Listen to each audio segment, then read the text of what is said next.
Bonjour, votre prof tu est de retour. Alors, dans cette vidéo, on va voir la notion de l'égalité de deux fonctions. Alors, pour une définition, soit f et g de fonctions, d de f c'est l'ensemble de définitions de f, et d de g c'est l'ensemble de définitions de j. On dit que f et g sont égaux, et on écrit f égale à g si seulement si on vérifie deux conditions. La première condition, c'est les ensembles de définitions sont égaux. D de f est égal à D de g.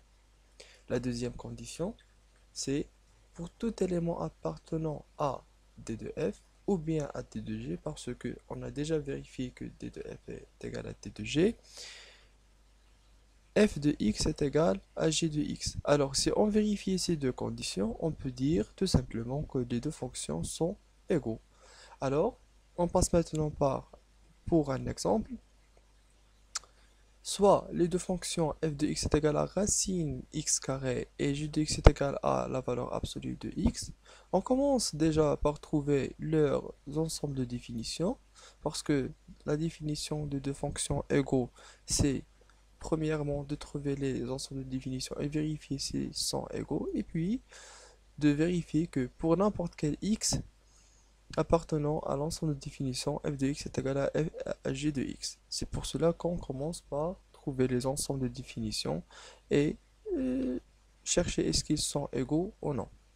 Alors, au premier temps, puisque x au carré est positif et c'est une quantité qui est posée dans la racine carrée de la fonction f de x, alors elle est positive pour n'importe quel x appartenant à R, sûrement donc l'ensemble de définition c'est R. Parce que n'importe quel x appartenant à R ne pose pas de problème dans la racine.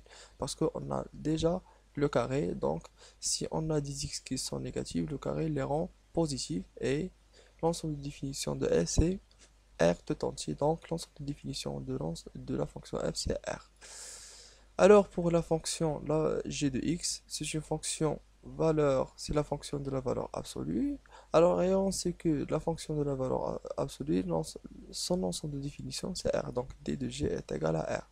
Alors on peut dire maintenant que l'ensemble de définition de f est égal à l'ensemble de définition de g. Maintenant, on passe à vérifier les images et est-ce qu'ils sont égaux ou non. C'est-à-dire que vérifier est-ce que f de pour n'importe quel x appartenant à R, f de x est égal à g de x ou non. Alors, pour tout x appartenant à R, on a la racine de x au carré est égale à la valeur absolue de x. Euh, c'est une égalité connue d'après le cours d'arithmétique. Alors que tout simplement, puisque R c'est l'ensemble de définitions, alors on peut dire pour n'importe quel x appartenant à d de f, f de x est égal à g de x. C'est pour cela que on peut dire d'après 1 et 2, on peut dire que f et g sont égaux tout simplement. Maintenant on passe à un autre exemple où les deux fonctions ne sont pas égaux. Alors on commence comment ça? On va le voir tout de suite. Soit les deux fonctions h de x est égal à x au carré moins x sur x et t de x est égal à x moins 1. On remarque si on factorise là avec x et en simplifiant avec le x qui est dans le dénominateur, on aura la deuxième fonction. Au niveau de la formule explicite, si on fait quelques développements, on va trouver que h de x est égal à t de x. Mais là, le problème se pose au niveau des ensembles de définition. Alors que h de x il est défini sur R étoile parce qu'on a une quantité qui est posée dans le dénominateur. Et pour que cette quantité posée dans le dénominateur ne soit pas nulle, alors on doit éliminer le zéro de l'ensemble de définition. Alors, l'ensemble de définition de H est défini de cette façon.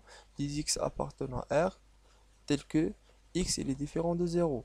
Alors c'est l'ensemble R étoile, c'est l'ensemble R privé de l'ensemble zéro. Là juste il y a juste un petit problème de frappe. Là on doit faire un slash comme ça. Alors on continue.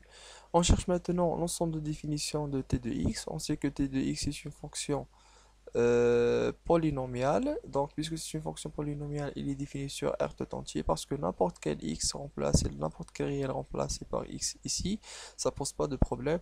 Donc, d de g est égal à R. Alors, on peut remarquer facilement que d de h il est différent de d de g. C'est pour cela d de h elle est différente de d de g, c'est pour cela que la fonction h et g ne sont pas égaux. Donc h est différent de g.